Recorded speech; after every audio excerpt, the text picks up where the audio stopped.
I know the valley seems so wide. It seems this journey, it will never end. And you keep asking the question, God, why? I know the road, it gets so rocky at times. I know the heartaches are severe. It seems like life will never change its tide. But there's an answer to all of life here's stay with God. In spite of what you see or feel, stay with God. In spite of how things may appear, stay with God. It doesn't matter what may come our way. There is only one place we are safe. Stay with God. I know the way you feel says give up now. I know you feel you can't hold on. You're not the only one who is carrying your load. Remember, he said to cast all your cares on him. I know you cry and tell everyone you meet because you feel that word is a pain. But if you just believe your life is in God's hand, then today I tell you your mountains have to disappear. Come on and stay with God. In spite of what you see or feel, stay with God. In spite of how things may appear, stay with God. It doesn't matter what may come our way. There is only one place we are safe. Stay with God. Oh, stay with God. In spite of what you see or feel, come on, stay with God. In spite of how things may appear, stay with God. It doesn't matter what may come my way. There is only one place we are safe. Stay with God. Ooh, yeah. You got life in Him. There is hope in Him. There's a bright future. Just stay with Him, yeah. Just stay with Him, yeah. Oh, He'll never leave you. Never forsake you, no. Just cast all your cares upon Him. Don't give up now. Don't give it, no. Whatever may come your way, God is always there. Oh, stay with God in spite of what you see or feel. Stay with God in spite of how things may appear.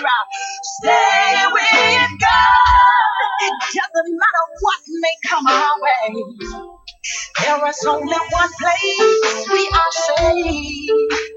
Stay with God. Stay with Jesus. Stay with Jesus. Stay with God. Eternally quantum invisibly only wise God. Stay with Jesus. Yeah. Stay with God.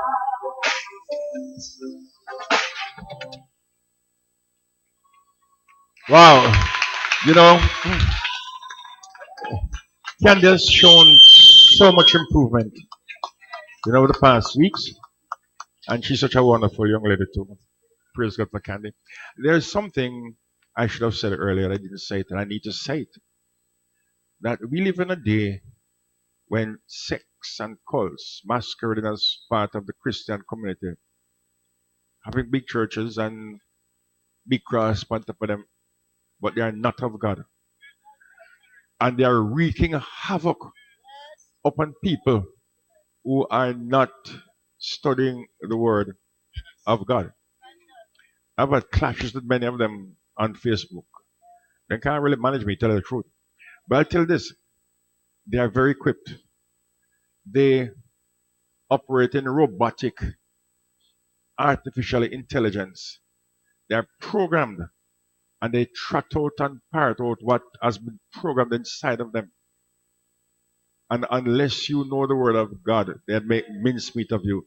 So I want you to come out on a Tuesday night and begin to equip yourselves. Because we're battling for not just the souls of young believers, but what I noticed that they're doing, they are casting their nets into Christian churches. Their nets are not being cast into the world, but in Christian churches. Be careful, don't let nobody fool you. I want to say to you, I have to say this. Peter, I'm not taking up your time, but it's necessary. I have to say this, that God commended his love towards us, that while we were yet sinners, Jesus died for us. How much more then, now that we have been justified by the blood of Christ, will we escape the wrath of God? Don't make nobody tell you, but because you go to church on Sunday, you're going to face the wrath of God. No Christian is going to face the wrath of God. Christians have escaped the wrath of God. And let me tell you also, salvation is exclusively a work of grace. It is not grace and keeping no day. It's not a combination of grace and something else. It is grace alone. Salvation is a gift of God. And all anybody has to do is say, thank you, sir, for your gift. You did not work to get the gift. And therefore you can't work to lose the gift. Stop being fooled. And the fearmongers are out there wreaking havoc upon people. I asked some Christians this morning, Peter, please bear me, I'm angry. I asked some Christians this morning on Facebook,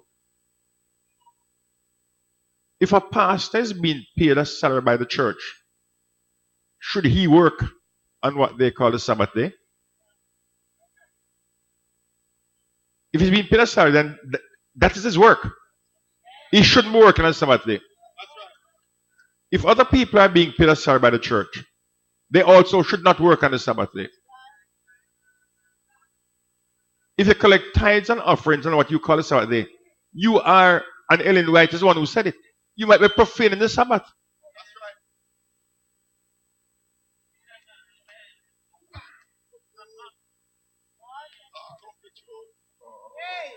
But you need to know these things.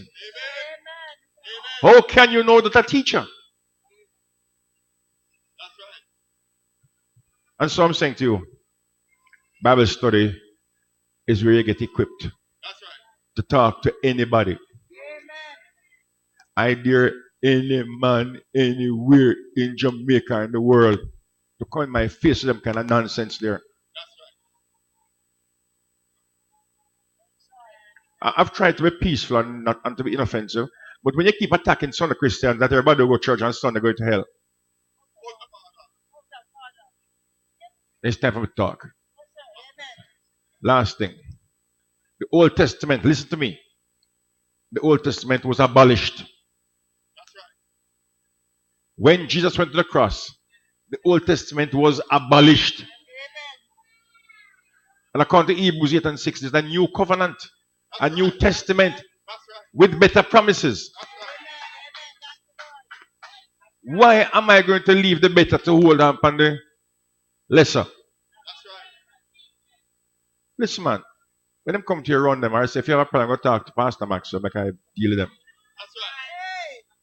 I will eat their food.